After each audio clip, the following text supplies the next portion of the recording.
I think we'll be good.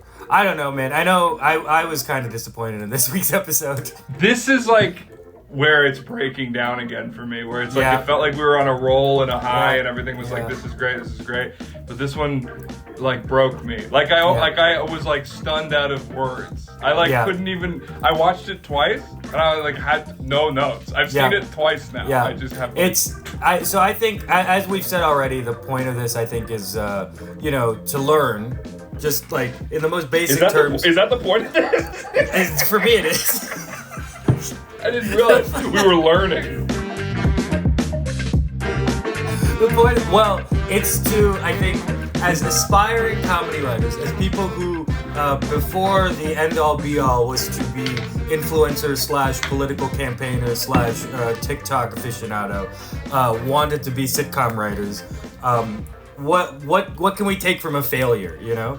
Like, there's like I think it was like an Alan Moore quote where it's like, don't just read the great stuff, read the bad stuff, because that tells you what not to do, you know? And we're seeing someone great be bad, which is actually in ways helpful. So what is the lesson to here? But this isn't that specific, but it was just something I was thinking of. The entire episode, I was just thinking, this has bad bones. This is just, this show, you know, you once said to me, this girl has bones. This girl does not have bones. Mulaney just does not have bones. You said that to me in a sketch. You wrote for me to say to you. But that still means you said. I guess. If Obama's speechwriter Jon Favreau writes a speech and Obama says that speech, it's still Obama saying the speech. Well, you know, with the lizard people are taking over. In fact, some care about feelings. So listen, all I want to be is your Jon Favreau, and I don't mean the guy that wrote Obama's speeches. I mean the guy that makes Chef. You mean the guy that makes Chef? Yeah. You like Chef? You're a big Chef guy. I was like known as a Chef guy in college, and I was like, can people stop? Why are people coming up to me about this? I don't want to talk about this movie. That's an insane thing. Like, for people to be like, that guy likes that movie. That guy likes Chef. Like a normal movie. It's not like, dude, that guy got caught watching porn somewhere. It's like, right. Yeah, it's just a normal run-of-the-mill film. That's the one guy that likes Chef. You know why I like Chef? Because when they did their like limited theatrical release, I went and saw it like alone in high school. Right. Like, not high school, like college. It came out like when I was in college. And I was like, this movie's great. It was like a fine indie movie. Exactly. I was defined by it. Yeah. Okay, so should we just jump in? Okay, so whatever. Opening thoughts. Here's something crazy. The opening stand-up bit he acknowledges he's in it's a television show. Yeah. Yes. Which makes him sound even more like his own warm-up comic. Very weird. I assumed he did this all on one night. Now I assume he put that suit on every time they filmed. Yep. And the Yoko Ono bit, it's not really funny. It's probably just what happened. You know? Like, I would believe that that's the story. Like, but as a joke, I'm like, all right. Like, you know. But also, I'd listen to John do any of that stuff, you know? I like that video you sent me of John talking about basketball at UCC. Yeah. It's like, I'll just listen to this guy talk. Yeah. He's just a very good storyteller and just, like, an engaging personality. But also, if you notice, the bit does not really have anything to do with the plot of the episode, you know? The episode is not about a woman getting between men. It's men, like, you're not equals. You acknowledge even at the beginning, John, that you and Lou are it's a boss-employee relationship. You're not, like, the Beatles taking on the world together. Like, what the fuck are you talking about? Oh, yeah. So, but that's like, it's like, don't just do a bit and then the show starts. Why does it have to be that the bit is spiritually the show? No. Because you know what? If you're going to, in your pilot, act out the entire trying to get drugs thing of getting Vicodin from the doctor for anxiety or whatever, then, like, should that have been the stand-up bit at the start? Like, does the stand-up have to be about the thing that we're about to see? And what line do you draw? Just do a weird joke. Like, Louis doesn't even really do that. He just does stand-up in the show, and then that's, like... Sometimes he'll be off stage for the next scene, and then it shows that he's just still there. But sometimes he's just at the grocery store. Right. Well, that's the other thing that is like that I think is better with Louis. Well, lots of things are better with for that show versus this one. But it's like Louis, he's a stand-up comedian. The character's job is a stand-up comedian, and it's very explicitly that's connected to the rest of this. Whereas John, it's like, I don't think I've ever seen him do stand-up in the show, other than the beginning, you know? Does he even do stand-up? Like, I guess he did those bits where he was auditioning for the girlfriend military. one, though, too. Girlfriend one. Well, he was backstage for that, right? He was backstage at the cellar. Right. This one is like... And so, like, the opening of this episode is Jane has come to a taping of John's show, John and Lou's show, and she doesn't laugh, and Lou's all mad about it. Right. But the conflict that they initially established is Jane is like, my job has been slow recently, and everyone goes, oh, what is her job? And she's a personal trainer. We finally figured it out. And John, I guess, has been working late nights with Lou every week. Which, on what? Just you're hanging out with him, right? Like, it seems the dynamic you've established is that you hate him, you know? At no point does there seem to be any genuine affection for this job. He also doesn't actually hook John's career up at all. There's been nothing. Yeah. He takes him to, Afghanistan? Yeah, but as a guy, not as a performer. As his assistant. Yeah. So this hasn't been helping him.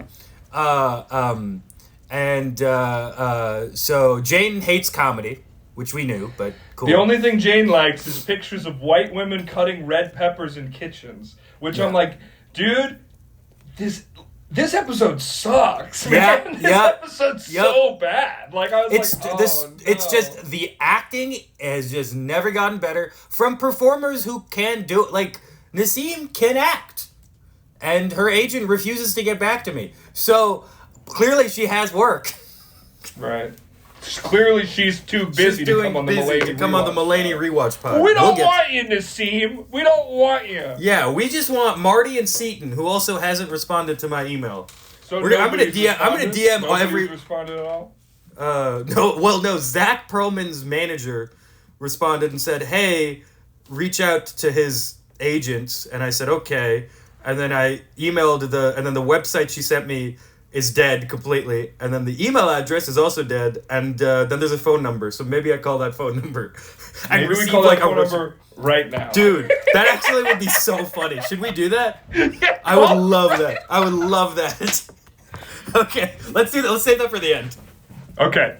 Honestly, nothing interesting to talk about in this episode other than the fact that we will call Andre played by Zach Perlman, one of the featured players in this television sitcom.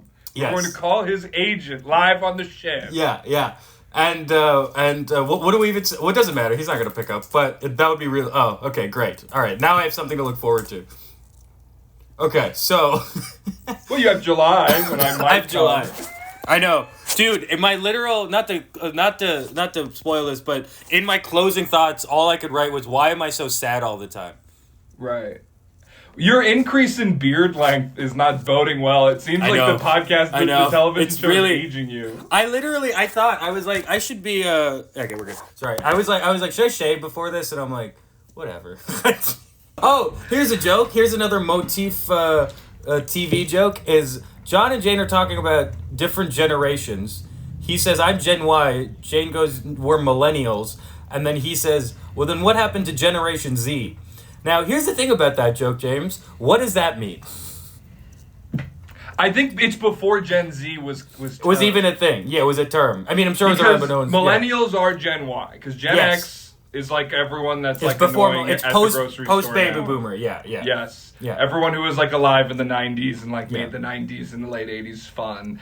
And then they all like voted for Bush in the early 2000s. Yes. Everyone who was like the only good SNL cast was Sandler and Spade. Exactly. Man, I love the Iraq War.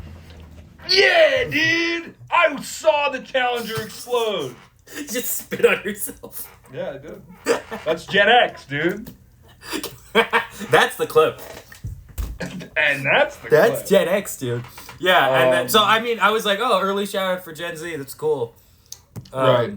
But then Motif walks in and he goes, are you guys watching HBO's Girls? Girls, yeah. And he goes, no, this is just an actual conversation.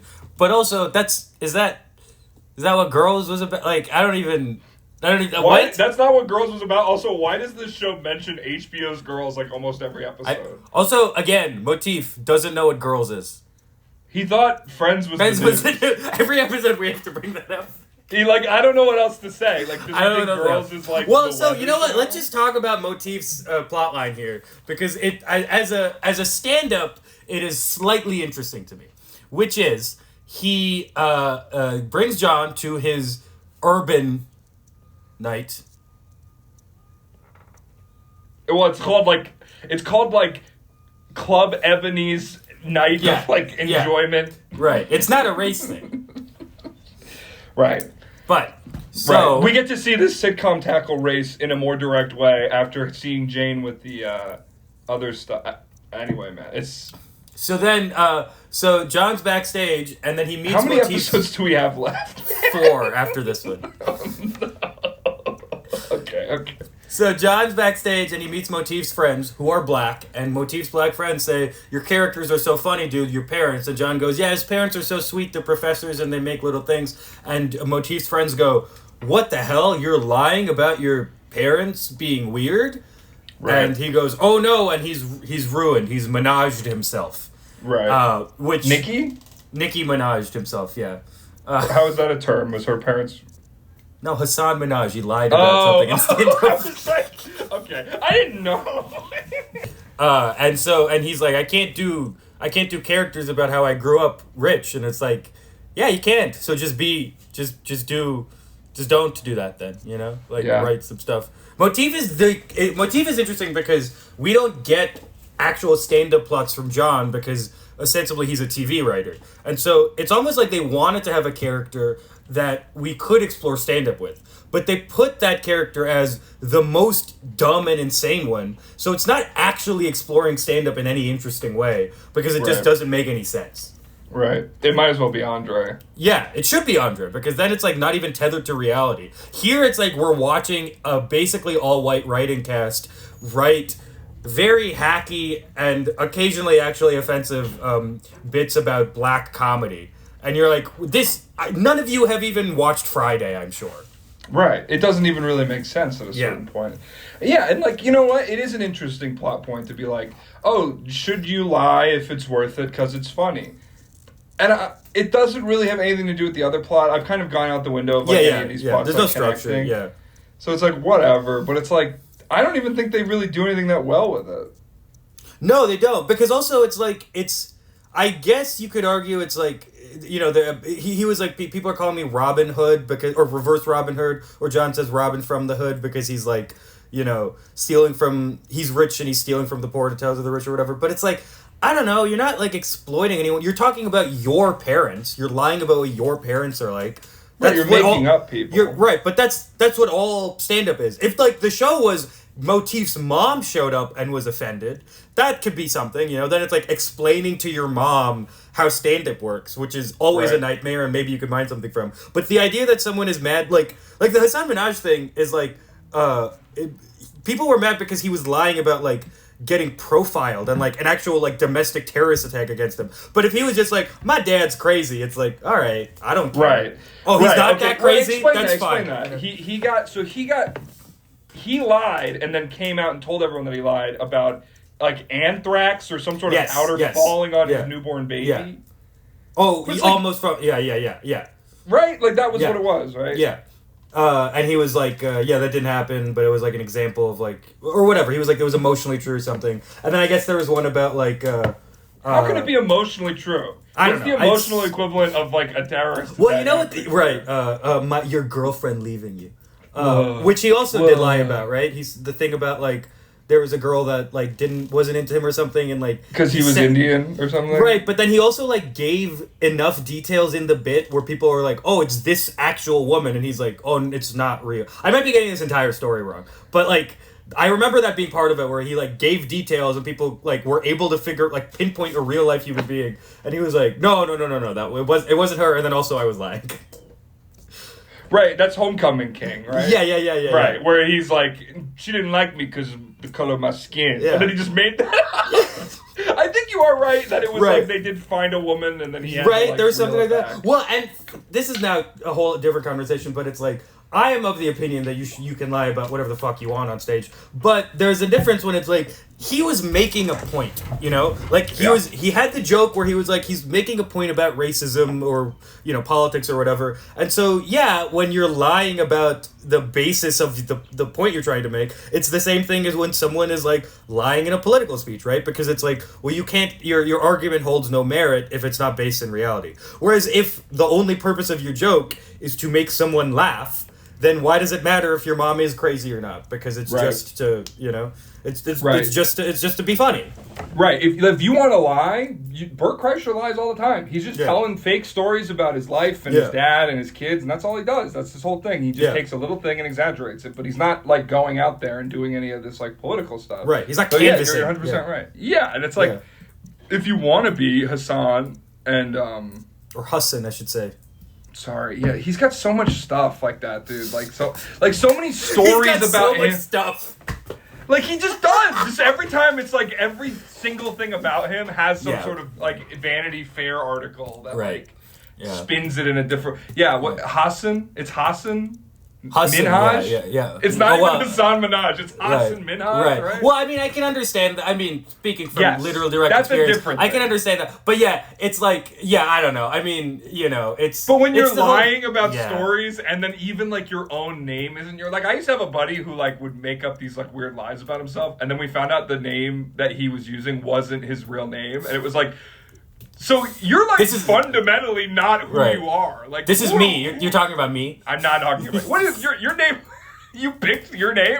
You really picked your name. This is a comedian or just like a guy you knew? He's a guy I knew in college. Oh, okay. But like he came to the school and then he was like, I'm gonna be a different guy, and he changed his name. And we were like, oh, is that like your middle name? Like Jack is John. Right. But he goes by Jack. But that's also a nickname for John. Like, right. That's where he Jack just picked a from. completely different name. It's not even his middle name.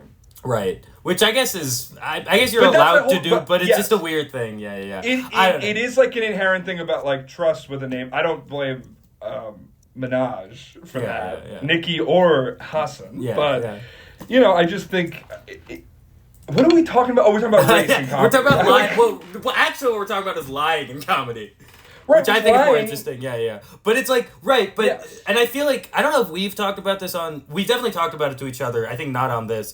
But it's always funny when it's like, like my point is just like, if you try to make a point, blah, blah, blah. And I guess the issue that is kind of reflected in the episode is that people buy into a persona.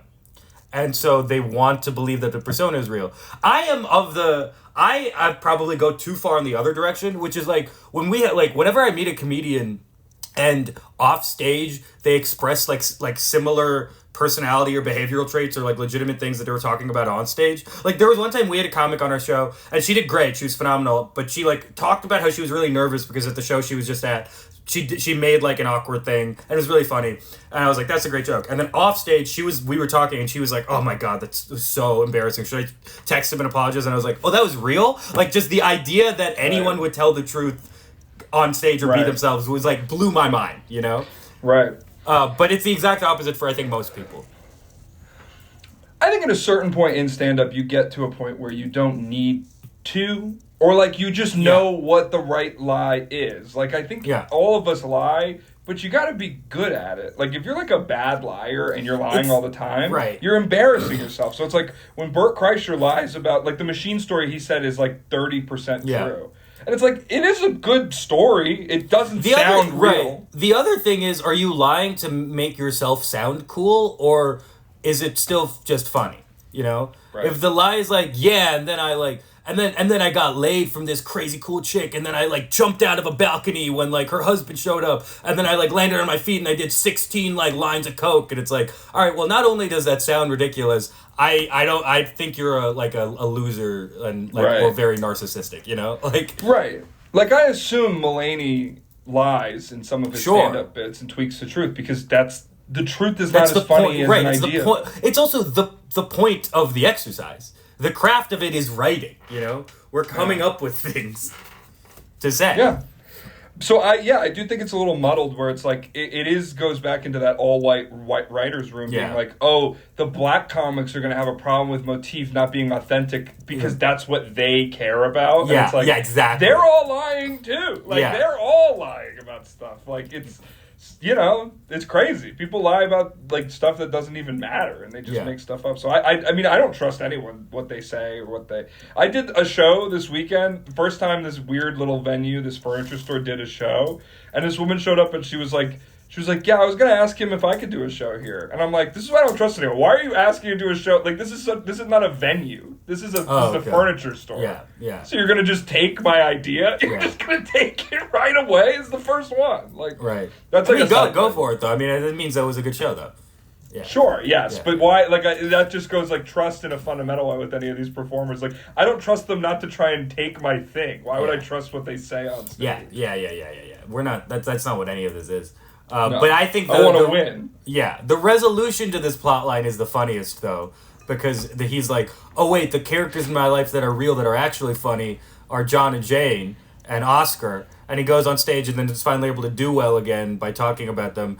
But it's a show that it's almost like it doesn't realize how much it's telling on itself, because it's like, guys, we just watched them interact this whole thing, and we know it's not funny. So you can't tell us that him talking about it is going to be funny. Right. We won't believe that. It's not funny when we're seeing it's funny that Motif makes it funny, and it's like, why didn't you make it funny for us? I know. But also making it funny. That's the other thing is I think that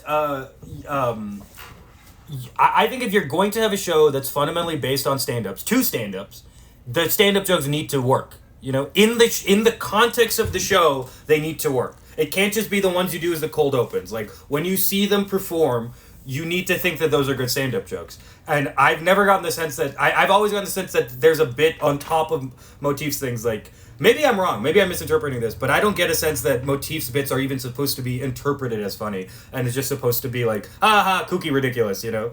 And I feel like the few times we've seen John do stand-up not in the cold opens and in the thing, it's been similar. It's like they've been playing for, like, not laughs. The laugh is we're laughing at the idea that it could be funny, which I don't think that works. I think it should be funny.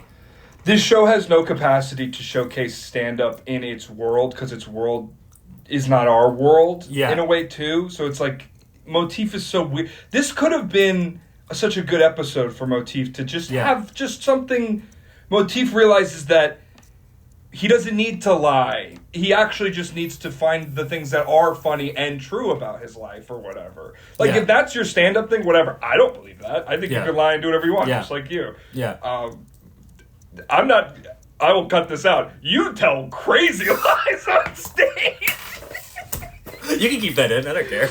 You just make things up about your life. But like everyone does, and I'm not even calling him out. Like our mutual friend who's a comic has a bit about a girlfriend who he doesn't have a girlfriend. Like he does a whole bit about this girlfriend. And then, over time it's become a thing where he's like, no, I don't have a girlfriend. Or he's like, no, actually I do. Whatever it is. I've seen it done so many different ways. Yeah. It's like everyone's lying. So it's like, I don't think that's the point. But if you want it to be like a sitcom thing it's like you said on the last week's episode, you were like, who is this for? This is like for our moms. It's like, but my mom doesn't care about black stand-up being authentic to their... Right.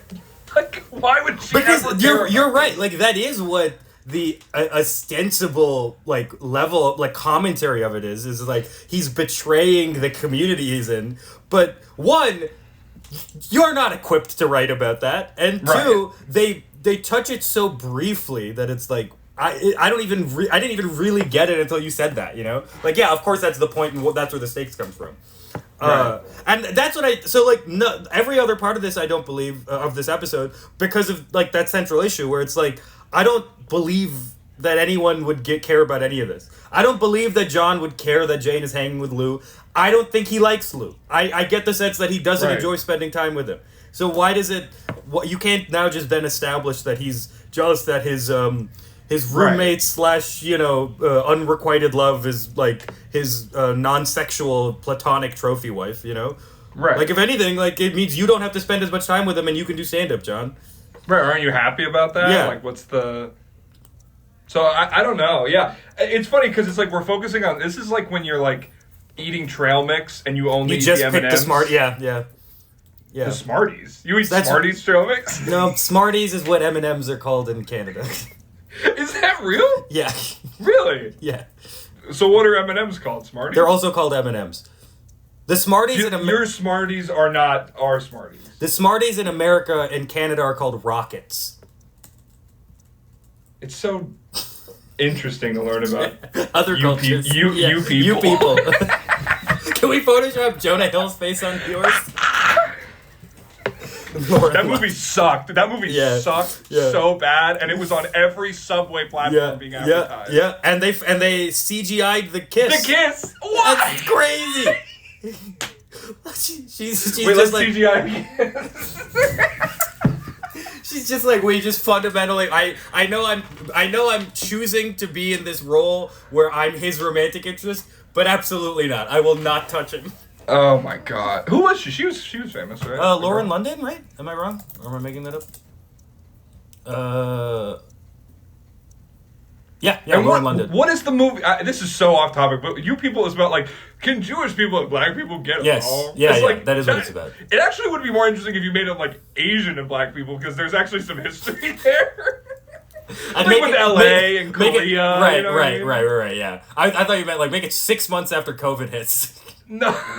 Well, I guess part of it is also her parents are like Nation of Islam, so they're like Farrakhan adherents. It's like Who's Coming to Dinner or whatever. Right. But in a weird way, it almost makes it weirder because it's like, I don't think anyone sanely is equating, the Jewish American struggle with the Black American struggle. But it's also like, they are both minorities, And I guess maybe that's the point, is acknowledging it. But then it's like, you make the black family like this very small subsection of a religion, Like, most black people aren't Nation of Islam members. Right. Then, I don't know. I'm sure it's happened. I'm sure this isn't. This is a situation that's occurred in the world, but like, we should just watch that movie for the next podcast. Yeah, we just watched You People, and it's 10 episodes long, and we try to get Eddie Murphy and Jonah Hill. That would be good. We could probably get Jonah Hill. What does he do? Who plays his dad? Someone else famous, right? It's not Ben. Is it? Oh, David Duchovny. David Duchovny. And Julia Louis-Dreyfus is the mom, I think. Very true. Yeah. She's like, I love Obama. I would have voted for him a third time if I could. I don't even know if that's in the movie, but that's from Get Out, yeah. Which is maybe still the only good race satire. I love Get Out. Yeah. Maybe not the only good one, but like, from in recent memory. Other than this episode of Mulaney. Well, I like the previous one about, Hispanic rights. What else happens in this episode? John is mad that Jane is training Lou, and Jane is pretending to laugh at stuff. Right. It just doesn't make any sense. If anyone's watching the show with us, you're going to be like, okay, I just skipped this one. It means nothing. It's a worthless, useless episode. And there's just so many little bits of it that, like, just detract from the whole. Like, so, for example, Jane is doing a fake laugh. That's her version of sugar babying, right? Instead of sex. But then John is like, I'm going to make her reveal her actual laugh. And what, in my mind, is one of the worst scenes of the show. Because John shows up to the climax of the episode, acting crazy, which he cannot do. I kept writing down, I was like, stop making John act. Guys, stop doing it. Just make him say jokes. He's acting crazy. They don't make Jerry carry this much until, like, way later. When it's established to the point where it's like, whatever, You just like Jerry at that point. You know the show's good. So it feels like you're watching your friends kind of do something in a way. John can't do it. Why do they keep doing this to him? And Jerry's the weakest link of an otherwise all-time great comedic cast. Whereas here, John is the worst one, but like Martin's the only one doing well. Yeah. Everyone else is subpar. So it's like, there's nothing for me to even like be like, oh, there's going to be a Jane scene coming up, And so John is terrible. And then he reveals Andre's dog called Rasta Fazul, because it's a pasta dish, but he's a Rasta with a hat on. And Jane laughs hysterically at this. Now here's the problem, and thus revealing that was been faking her laugh. Here's the problem with this, is that this fake laugh also sounds as fake as her in-character fake laugh, but it's not ridiculous enough that it reads as a joke. Like Lou is like, oh, that sounds like a witch's cat or whatever, and it's like, I don't know, that's just like a kind of a forced laugh is what I'm hearing, you know? So like, right. Cool, it's just she had two weird laughs, and now this is bad. You know, like, now she's been found out. She really did not pull off what was supposed to be the real laugh to the point where it was like... And it's like... What are we doing, guys? I know. You could have made an episode about anything else. Yeah. You really could have. And it's like, this is just a waste of time. It's a waste of Martin Short's time to make him do this episode. Yeah. Elliot Gould in this one, too, I'm like, dude, what's happening? Like... I don't even know. Why did they remember? I've seen the episode twice. I don't even remember Elliot Gould being in it. His entire role is showing up and saying to Motif, make jokes about positive things, because that's what people like. And then he does, and nothing happens. He says, I once saw a balloon and a picnic. It was the funniest thing I've ever seen. It's just dementia. It's just a man with Alzheimer's that people are like, he's so kooky. And it's like, he shouldn't be living alone. He's like writing his own Christmas carols in the last episode. And then the last scene is the three of is Lou, Jane, and John watching Motif kill in a club. I will say, though, there's one thing where Motif is, in the previous club scene, Motif is bombing in this all-black club, talking about just whatever, the positive things. And then it cuts to Elliot Gould laughing hysterically amidst like an otherwise entirely black crowd, which just as a visual is kind of funny.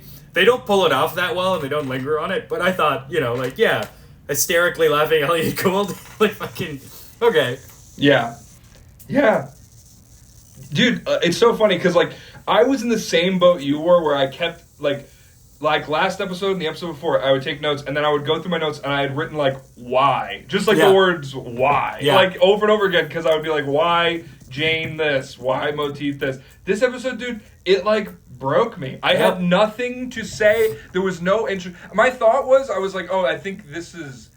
I forget how we broke it down, but it was like, this was my week to like get the plot points. Maybe, yeah. But we've kind of lost that because it's like, I was like, I have to... There's nothing to say. This is like breaking me. I'm like, this is... Because you know what's bothering me is because it's like you spend enough time with like a good friend and you can see what's really wrong with them and you can see the friend inside of them that they could be and the kind of person they could be, but you know it's never going to happen.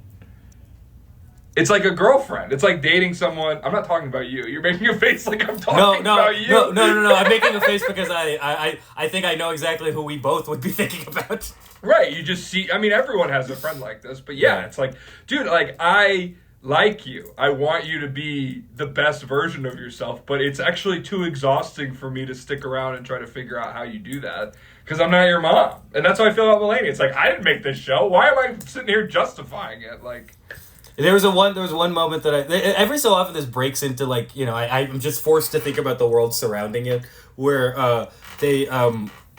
Lou goes, you have the best laugh this side of Paul Schaefer and Kevin Eubanks, two famous sidekicks. But interestingly, Leno no longer on the air at this point, but the sidekick for the Tonight Show, I would not be surprised if he was a producer on this show. So no, they weren't going to be like, or Steve Higgins, because we don't want anyone to know who is involved in this. Oh God, Steve Higgins, dude.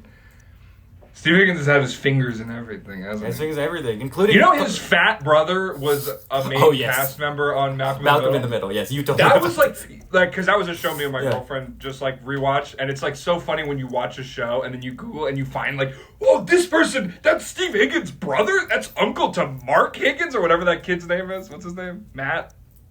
Tim? Please Don't Destroy. John.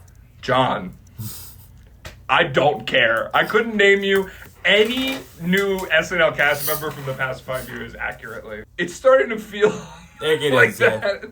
Yeah, we're gonna get a writer on. Some episodes get great votes, great views.